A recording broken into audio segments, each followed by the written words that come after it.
হঠাৎ করে উড়ো একটা চিঠিতে রাজীবের মাথা খারাপ হয়ে গেল। হাওড়া থেকে বন্ধুকে নিয়ে ছুটল পাটনায় অল ইন্ডিয়া রেডিও স্টেশনে। তারপর যা ঘটল তা আপনাকে চমকে দেবে। গল্পটা শুরু করার আগে গল্পের চরিত্রগুলি জেনে নিন। কথক জহর, বন্ধু রাজীব, রিকশাওয়ালা, অজ্ঞাত বন্ধু অভিজিৎ এবং রেডিও অফিসার ঝাজি।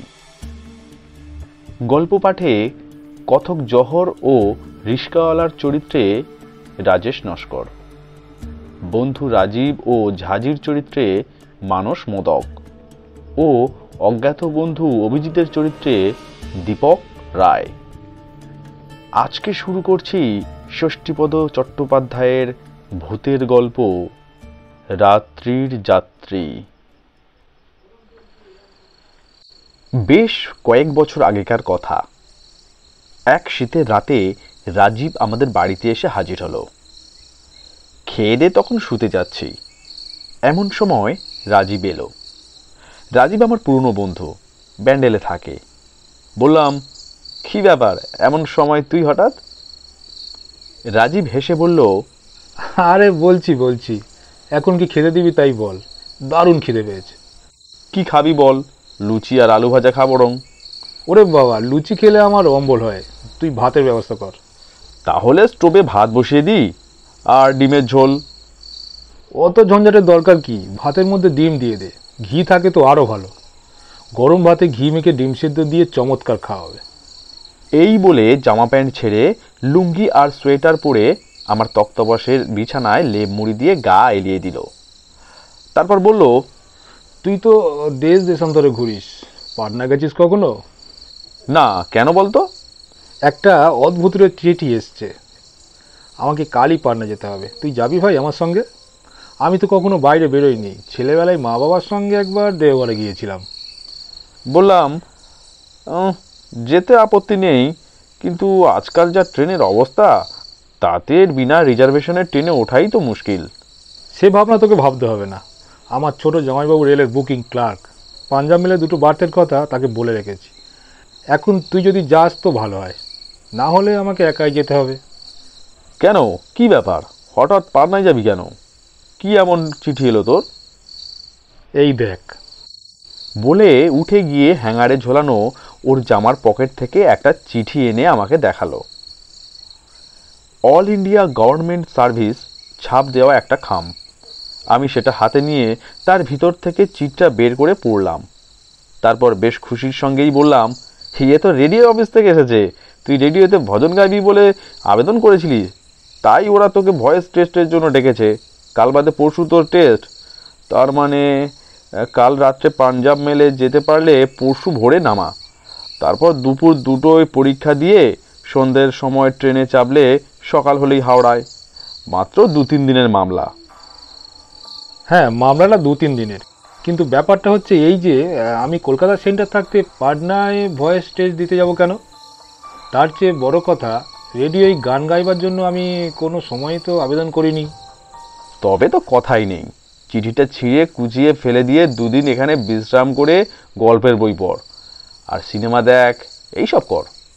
হ্যাঁ, তাই করতাম, কিন্তু এইবার দেখ, এই চিঠিটা পড়।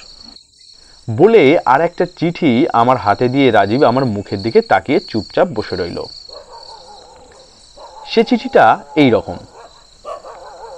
ভাই রাজীব, আমি অভিজিৎ, তোকে এই চিঠি লিখছি। তোর হয়তো আমার কথা মনে নেই, কিন্তু আমি তোকে ভুলিনি এখনো। স্কুলে লাস্ট বেঞ্চে বসে তুই গুনগুন করে গান গাইতিস, আর আমি মুগ্ধ হয়ে শুনতাম। একদিন এই গান গাওয়া নিয়ে চঞ্চল বাবু স্যার তোকে কি মার মেরেছিলেন মনে আছে তো? যাই হোক, আমি এখানে দরিয়াপুরে একটা পুরনো বাড়ি কিনেছি। এলাকাটা মুসলমান প্রধান, সেটা কোনো ব্যাপার নয়। তোর বকলমে আমি এখানকার রেডিও সেন্টারে একটা আবেদনপত্র পেশ করেছি। তুই আয়, আমার জানাশোনা লোক আছে, তোর হয়ে যাবে। এখানে 2-4টে কল পাওয়ার পর কলকাতা সেন্টারে তোর একটা ট্রান্সফারের ব্যবস্থা আমি করে দেব। শুনলাম এখনো বিয়ে করিসনি তুই, গর্ধব কোথাকার। যদি পারিস তোর জহরটাকেও সঙ্গে আনিস, ওটাও তো তোর মতো টোটো করে চারিদিকে শুধু ঘুরে বেড়ায়। চিঠিটা পড়ে আমি যার পরনায় অবাক হয়ে গেলাম। বললাম, কি আশ্চর্য, এ তো আমারও নাম লিখেছে দেখছি, কিন্তু আমি তো এক স্কুলে পড়তাম না, তবে এক কোচিংয়ে পড়তাম। অভিজিৎকে, ও নামে কাউকে কখনো চিনতাম বলেও তো মনে পড়ছে না। আমারও কিছু মনে পড়ছে না কে অভিজিৎ, অথচ চিঠিটা এমনভাবে লেখা যেন সে আমাদের দুজনেরই অত্যন্ত পরিচিত। কেউ আমাদের ব্ল্যাকমেল করছে না তো? তাতে লাভ, আমরা তো টাকার থলি নিয়ে সেখানে যাচ্ছি না, আমাদের ব্ল্যাকমেল করে কি করবে? আমি বলি কি, সারা শব্দ না করে চেপে যা ব্যাপারটা। দেখ ভাই, গান আমি অনেকদিন ছেড়ে দিয়েছি, কাজেই গান গাইতে পারবো না, টানপুরা কিছুই আর নেই। তবু বিশ্বাস কর, এই আমন্ত্রণে আমার রক্তে দোলা লেগেছে। দেখেই না পরীক্ষাটা দিয়ে যদি উতরে যাই। অবশ্য অভিজিতের ব্যাপারটা খুবই রহস্যময়, তবু ওর সঙ্গে দেখা করি, হয়তো কখনো না কখনো পরিচয় ছিল। কিন্তু আশ্চর্য এই যে ও আমার ঠিকানা জানলো কি করে? ব্যান্ডেলে আমরা নতুন গেছি বাড়ি তৈরি করে, এ ঠিকানা তো ওর জানবার কথা নয়। আমি তবুও বলছি, ও আশা ছাড়, বরং কোথাও বেড়াতে যেতে চাস তো চল, ঘুরে আসি 2-4 দিন। তাহলে আমাকে একাই যেতে হচ্ছে। আহা, তুই ভুল বুঝছিস আমাকে, আমি কি সেই কথাই বলেছি? শুধু তাই নয়, তুই ভেবে দেখ, রেডিও একটা সরকারি সংস্থা, অ্যাপ্লিকেশনে তোর নিজের সই নেই, অন্যে তোর সই করেছে, অথচ তুই ওই জাল আবেদনপত্রের ডাকে পরীক্ষা দিতে যাবি। এটা কি একটা 2 নম্বরই ব্যাপার নয়? ধরা পড়লে কিন্তু কেলেঙ্কারি হয়ে যাবে। হয় হবে, তবু যাব এবং দেখব অভিজিৎটা কে। চল তবে। আমি মুখে ওকে বারণ করলেও কৌতূহল আমারও বড় কম ছিল না। সে রাতটা 2 বন্ধুতে গল্পগুজবে কাটিয়ে পরদিন সকালে রিজার্ভেশনের জন্য গেলাম। টিকিটের অবশ্য অসুবিধা হলো না, ওর ছোট জামাইবাবুর সৌজন্যে 5 আপে 2টো বার্থ পেয়ে গেলাম। সঙ্গে টাকা করিও নিলাম বেশি করে। ঠিক হলো, পার্টনার কাজ শেষ করে রাজগীর কিংবা বেনারসে গিয়ে কাটিয়ে আসবো কয়েকটা দিন।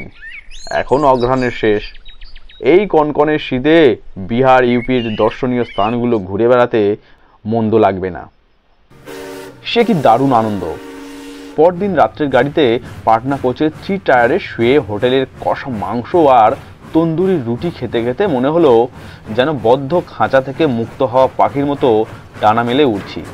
প্রচণ্ড শীতের দাপটটাকে ঢাকতে সারা গায়ে কম্বল মুড়ি দিয়ে ট্রেনের দোলায় দুলতে দুলতে কখনো জেগে কখনো ঘুমিয়ে এক অপূর্ব নিশিযাপন করতে লাগলাম। শেষ রাত্রে ট্রেন পাটনা জংশনে এলো। আমরা কনকনে শীতের মধ্যে ট্রেন থেকে নেমে প্ল্যাটফর্মের ওভারব্রিজ পার হয়ে ওপারে গেলাম। তারপর গেটে টিকিট জমা দিয়ে 2য় শ্রেণীর ওয়েটিং রুমে গিয়ে দাঁড়ালাম। চারদিকে লোকজন, কোথাও পা রাখবার জায়গা নেই। এই দারুণ শীতে কাঁথা কম্বল মুড়ি দিয়ে মেঝেতেই শুয়ে আছে সব। আমরা অযথা এদিক ওদিক পায়চারি করতে লাগলাম। বসবার জায়গা না পেয়ে স্টেশনের বাইরে এসে স্টেশনের কাছে একটা চায়ের দোকানে চায়ের অর্ডার দিলাম। বাইরে তারা ঝলমলের শেষ রাতের আকাশ, আলোকমালায় সজ্জিত পাটনা শহর। সত্যি বলতে কি, সেই প্রচণ্ড শীতে কাঁপতে কাঁপতে এই নতুন পরিবেশে এই রকম একটা মুহূর্তে গাঢ় দুধের তৈরি গরম চা ভাড়ে করে খেতে যে কি আরাম পেয়েছিলাম তা বলে বোঝাতে পারবো না। আমরা যখন চা খাচ্ছি তখন হর্ন বাজিয়ে একটা সাইকেল রিক্সা এসে আমাদের সামনে দাঁড়ালো। আইয়ে বাবু, রাজেন্দ্রনগর। আমরা বললাম, রাজেন্দ্রনগর নয়, দরিয়াপুর। চালিয়ে। চা খাওয়া শেষ করে দাম মিটিয়ে বললাম, যাব, কিন্তু এত অন্ধকারে নয়, ভোরবেলা যাব। এখন গেলে কি হবে? সামান্য 2টো টাকার লোভে আপনাদের অন্য কোথাও নিয়ে গিয়ে কি খুন করিয়ে ফেলিব? না না, তা বলছি না, মানে নতুন এসেছি তো, এখন গেলে ঠিকানা খুঁজে বাড়ি চিনতে অসুবিধা হবে। কিচ্ছু অসুবিধা হবে না আপনাদের। অভিজিৎ বাবুর কাছে যারা আসেন তাদের কোনো অসুবিধা আমি করে না। আমরা দুজনেই চমকে উঠলাম। বললাম, তুমি কি করে জানলে আমরা অভিজিৎ বাবুর কাছে যাচ্ছি? উনি আমাকে বলে রেখেছিলেন 2জন বাঙালি ছোকরা আমার বাড়িতে আসবে, তাদের কোনো অসুবিধা যাতে না হয় সেইভাবে এখানে নিয়ে আসতে। কিন্তু আমরা যে এই গাড়িতেই আসবো, তোমার অভিজিৎ বাবু তা জানলেন কি করে? অভিজিৎ বাবুর কাছে যারা আসেন তারা রাতের গাড়িতেই আসেন বাবু। ও, তা আমরাই যে সেই লোক তুমি জানলে কি করে? আমি যখন রাজেন্দ্রনগর বললাম আপনারা তখন দরিয়াপুর বললেন, তাতেই বুঝলাম আপনারা তারাই। আমরা দুজনে পরস্পরের দিকে একবার তাকিয়ে চোখে চোখে সম্মতি জানিয়ে রিকশায় উঠে বসলাম। আলোকোজ্জ্বল পাটনা শহরের বুকে রাত্রির যাত্রী আমরা। প্রচণ্ড শীতে কাঁপতে কাঁপতে রিকশায় চলেছি। রিকশা সমানে ভেপু বাজিয়ে দ্রুত গতিতে এপথ সেপথ করে দরিয়াপুরের দিকে এগিয়ে চলল। এইভাবে অনেকটা পথ যাওয়ার পর বড় রাস্তা ছেড়ে বস্তি অঞ্চলের গলিতে ঢুকলো রিকশা। এতক্ষণ তবু পথে ঘাটে দু একজন মানুষ বা কোনো না কোনো যানবাহন নজরে পড়ছিল। দোকানপাট বন্ধ থাকলেও রোড লাইটে পথঘাট উজ্জ্বল ছিল। এখন এই গলির নরকে শুধু অন্ধকার আর অন্ধকার। এগলি সেগলি করে কোথায় যে নিয়ে চলল সে, তা কে জানে। তারপর একটা বাড়ির সামনে এসে অনবরত ভেঁপু বাজাতে লাগলো। আমরা বললাম, এই বাড়ি নাকি? হ্যাঁ, এই বাড়ি, ইয়ে মাকান অভিজিৎ বাবু কা। আমরা তখন দরজার কড়া নেড়ে ডাকতে লাগলাম, অভিজিৎ, অভিজিৎ। দু একবার ডাকবার পরই ভিতর থেকে সাড়া পাওয়া গেল। হ্যাঁ, 1 মিনিট দাঁড়া। আমরা দরজা খোলার অপেক্ষায় দাঁড়িয়ে রইলাম। এমন সময় হঠাৎ খেয়াল হলো রিকশাটার নেই। তাই তো, গেল কোথায়? ভাড়াও তো দেওয়া হয়নি। চেয়ে দেখলাম রিকশাটা গলির বাঁকে হারিয়ে যাচ্ছে। এমন সময় দরজা খুলে গেল। কেউ একজন হাসি মুখে বলল, ভেতরে আয়। আমরা অভিজিৎকে চিনতে পারলাম না। বুঝলাম কোথাও একটা ভুল হচ্ছে হয়তো। অভিজিৎকে না চেনার কারণও আছে অবশ্য। ওর সারা গায়ে কম্বল মুড়ি দেওয়া ছিল, মাথায় ছিল মাংকি ক্যাপ, শুধু ওর চোখ দুটি বোঝা যাচ্ছিল। যাই হোক, অভিজিতের পেছন পেছন আমরা ঘরে ঢুকে সোফায় বসলাম। ঘরের দেওয়ালে অনেক আঁকা ছবি টাঙানো আছে। অভিজিৎ হেসে বলল, ওগুলো আমারই আঁকা। আমি বললাম, তোমার চিঠি পেয়েই আমরা চলে এসেছি, কারণ রেডিও প্রোগ্রামের তারিখ আজই। অথচ আশ্চর্য দেখো, তোমার কথা আমরা ভুলেই গিয়েছিলাম। সত্যি বলতে কি এখনো চিনতে অসুবিধা হচ্ছে তোমাকে। চা না কফি? রাজীব বলল, এই তো চা খেয়ে এলাম, তবে যা দারুণ ঠান্ডা, তাতে একটু কফি হলে মন্দ হয় না। অভিজিৎ উঠে গেল। তারপর আমাদের দুজনের জন্য 2 কাপ কফি নিয়ে এলো, সঙ্গে ক্রিম কেক আর বিস্কুট। আশ্চর্য, কফিও কি আমাদের জন্য তৈরি ছিল? অভিজিৎ বলল, খুব অবাক হয়ে যাচ্ছিস না? মুখটা ঠিক মনে করতে পারছিস না, ভাবছিস কে না কে নকশা করছে হয়তো। আমি বললাম, ঠিক তাই। অভিজিৎ বলল, আজকে এই ট্রেনে এসে ভালো করছিস তোরা, না হলে পরে এলে দেখা হতো না। হঠাৎ একটা দরকারি কাজ পড়ে যায়, একটু পরে আমাকে দানাপুর চলে যেতে হবে। সেজন্য অবশ্য তোদের থাকার কোনো অসুবিধা হবে না, আমি চাবি দিয়ে যাব। তোরা বাইরে যাওয়ার সময় মেন গেট তালা দিয়ে চলে যাস। অনেক হোটেল আছে এখানে, যেখানে হোক খেয়ে নিয়ে ঠিক 2টোর সময় রেডিও স্টেশনে চলে যাবি। তবে ভাই, একটা কথা, আমার ওপর রাগ করে কাজটা মিটে গেলে চলে যাস না যেন। আমি সন্ধ্যের সময় ফিরব, তারপর 3 বন্ধুতে রান্না খাওয়া করে হই হুল্লায় কাটিয়ে দেবো সারাটি রাত। রাজীব কফি খেতে খেতে বলল, তা তো বুঝলাম, কিন্তু ভাই একটা কথা, এখনকার অ্যাপ্লিকেশনে যে সিগনেচার করা আছে তার সঙ্গে তো আমার সই মিলবে না। এতে কোনো অসুবিধা হবে না তো? না না, কোনো অসুবিধা হবে না। ওখানে গিয়ে ঝাঁঝির খোঁজ করবি, ঝাঁঝি সব জানে। তাকে বলবি আমি পাঠিয়েছি তোকে, আর কেউ কিছু জিজ্ঞেস করবে না। আমাদের কফি খাওয়া যখন শেষ হলো, তখন একটু একটু করে ভোরের আলো ফুটে উঠেছে। অভিজিৎ উঠে দাঁড়িয়ে বলল, কিছু মনে করিস না ভাই, আমি চলি, আর আমার থাকার উপায় নেই। আমি ওই দিক দিয়ে দরজায় শেকল হেঁটে চলে যাচ্ছি, তোরা বাইরের দরজায় তালা দিয়ে যাস। এই নিয়ে তালা চাবি। আমরা হাত পেতে তালা চাবি নিলাম। একটা দিন একটু মানিয়ে নে, নিতান্ত নিরুপায় হয়ে আমাকে যেতে হচ্ছে। আমরা দুজনে চুপচাপ বসে রইলাম কিছুক্ষণ। তারপর বাইরে বেরিয়ে দেখলাম জল, কল, খাটা পায়খানা সব কিছুরই ব্যবস্থা আছে। আমরা দাঁত মেজে মুখ হাত পা ধুয়ে ঘরের দরজা বন্ধ করে মেন গেটে তালা দিয়ে বাইরে এলাম। সবে সকাল 6টা, ভয়েস টেস্ট দুপুর 2টোয়। যার আতিথ্যে এলাম সেই যখন নেই, তখন মিছিমিছি এখানে বসে থেকে সময় নষ্ট করে লাভ কি? তার চেয়ে পাটনা শহরটা একটু ঘুরে বেরিয়ে দেখে নিই। পাটনা তো আমাদের কাছে পাটনা নয়, পাটলিপুত্র, মগধের রাজধানী। সেই চোখ নিয়ে দেখতে হবে। 2-1 ঘন্টা হিসাবে একটা রিক্সা ভাড়া করে গোটা শহরটা আমরা প্রদক্ষিণ করতে লাগলাম। অনেক ঘোরাঘুরির পর মহেন্দ্রনগরে এসে আমরা রিক্সা ছাড়লাম। এখানে এসে অনেকক্ষণ ধরে দোতলার বারান্দায় বসে গঙ্গার সৌন্দর্য দেখলাম। তারপর একটা হোটেলে খেয়ে ঠিক 2টোর সময় এসে হাজির হলাম পাটনা বেতার কেন্দ্রে। আমরা অফিস ঘুরে গিয়ে কাগজ জমা দিতেই ওখানকার ইনচার্জ একবার তাকিয়ে দেখলেন আমাদের দিকে, তারপর হেসে বললেন, কে পাঠিয়েছেন আপনাদের, অভিজিৎ বাবু? আশ্চর্য তো, লোকটা জানলো কি করে? বললাম, হ্যাঁ, অভিজিৎবাবু আমাদের পাঠিয়েছেন, তবে আপনাদের চিঠি পেয়েই আমরা এসেছি। আপনি কি ঝাজি? জি হ্যাঁ। কোথা থেকে আসছেন আপনারা? এখন অভিজিৎবাবুর বাড়ি থেকে আসছি। তা বলুন, আমি কি করতে পারি আপনাদের জন্য? কি আর করবেন, আমার বন্ধু রাজীব পাটনা বেতার কেন্দ্র থেকে গান গাইবে, ওর ভয়েসটা টেস্ট করে ছেড়ে দিন। আপনারা কলকাতা কোথায় থাকেন? আগে ঠিক কলকাতায় নয়, আমি থাকি হাওড়ায়, আর আমার এই বন্ধুটি থাকেন ব্যান্ডেলে। ঝাঁজি বললেন, কিন্তু যে চিঠি আপনারা এনেছেন সেই চিঠির উপর ভরসা করে কি আমি আপনার বন্ধুর ভয়েস টেস্ট করতে পারি? কেন পারবেন না? এ তো আপনাদেরই দেওয়া চিঠি। স্বীকার করলাম, কিন্তু এতে রাজীব বাবুর নাম কোথায়? এ তো অন্য নাম দেখছি। তার মানে?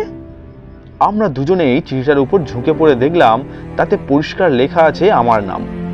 বললাম, কি ব্যাপার, আমার নাম কেন?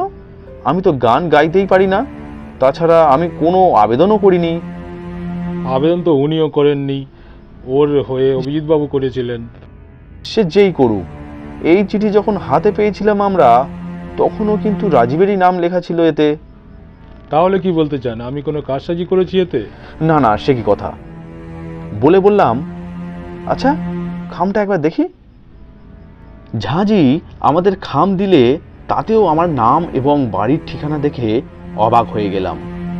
কি আশ্চর্য, এই ঠিকানায় চিঠি এলে এ চিঠি তো আমি পেতাম, ব্যান্ডেলে বসে রাজীব পাবে কেন? এই শীতেও আমাদের কপালে ঘাম দেখা দিল। ঝাঁজি কঠিন গলায় বললেন, গভর্নমেন্টকে চিট করতে আসার জন্য আমি আপনাদের দুজনকেই পুলিশে দেবো। আমরা সবাই বললাম, ঝাঁজি প্লিজ, আপনি বিশ্বাস করুন, আমরা জোচ্চোর নই। আসলে আমরা বোকা বনে গেছি, কেউ আমাদের বিপদে ফেলবে বলে এই টোপ ফেলেই এ কাজ করেছে।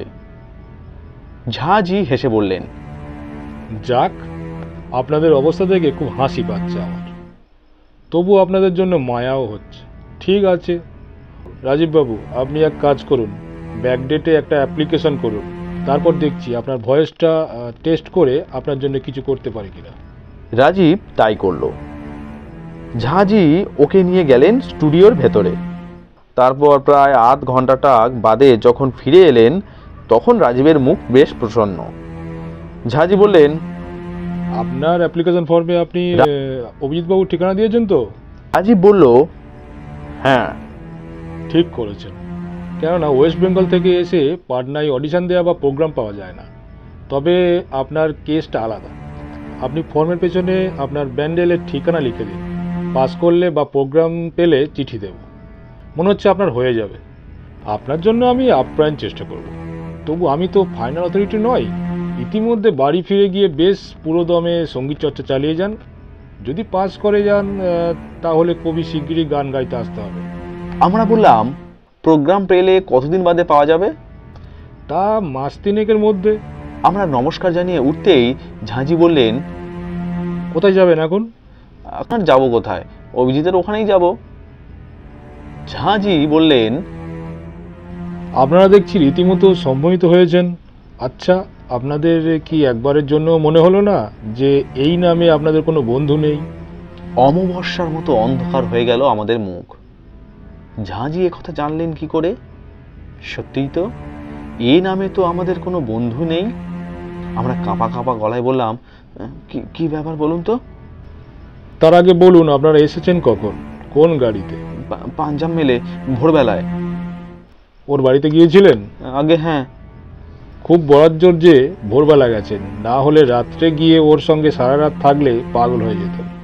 সে কি? আরে মশাই, অভিজিৎ বলে ওখানে কেউ থাকে না, তবে এক সময় থাকতো। আমার বিশেষ বন্ধুর লোক ছিল। আজ থেকে প্রায় 7-8 বছর আগে ওই বাড়িটা কেনার পরই ও এক বিশেষ সম্প্রদায়ের লোকের হাতে খুন হয়। আসলে যে বাড়িটা ও কিনেছিল সেটা ছিল মুসলমানদের বাড়ি। ভালো করে কাগজপত্র খতিয়ে না দেখে কেনার ফলে অন্য এক শরীফ এসে ওকে খুন করে। তারপর থেকে প্রায়ই দেখা যায় 6 মাস 1 বছর অন্তর বিভিন্ন অঞ্চল থেকে বেছে বেছে বাঙালি ছেলেমেয়েদের এইভাবে উড়ো চিঠি দিয়ে ও এখানে ডেকে আনছে। এবং ওর অলৌকিকত্বর নিদর্শন হিসাবে প্রতিবারই দেখা যাচ্ছে পরীক্ষার্থী তার কাগজ জমা দেওয়ার পর কাগজে হয় অন্য নাম ঠিকানা ফুটে উঠেছে, নয়তো কাগজ একদম সাদা হয়ে যাচ্ছে। এ নিয়ে আমরা তিতিবিরক্ত হয়ে গেছি ভাই। এমনিতে অভিজিৎ খুবই ভালো ছেলে ছিল, গান বাজনা করতো, ছবি আঁকতো। তা যাক, আপনারা যেন ভুলেও ওর বাড়িতে রাত কাটাতে যাবেন না। সোজা স্টেশনে গিয়ে ঘরের ছেলে ঘরে ফিরে যান। আমরা কাল বিলম্ব না করে স্টেশনে চলে এলাম এবং বেশি টাকা দিয়ে 6 ডাউনের পাটনা কোচে 2টো স্লিপার বাস রিজার্ভ করে সে রাতেই পালিয়ে এলাম। ঝাজি অবশ্য কথা রেখেছিলেন। কিছুদিন পরেই ভদ্রতা করে সরকারিভাবে চিঠি দিয়ে রাজীবকে পাটনা বেতার কেন্দ্রের ভয়েস টেস্ট উত্তীর্ণ হতে না পারার কথাটা জানিয়ে দিয়েছিলেন।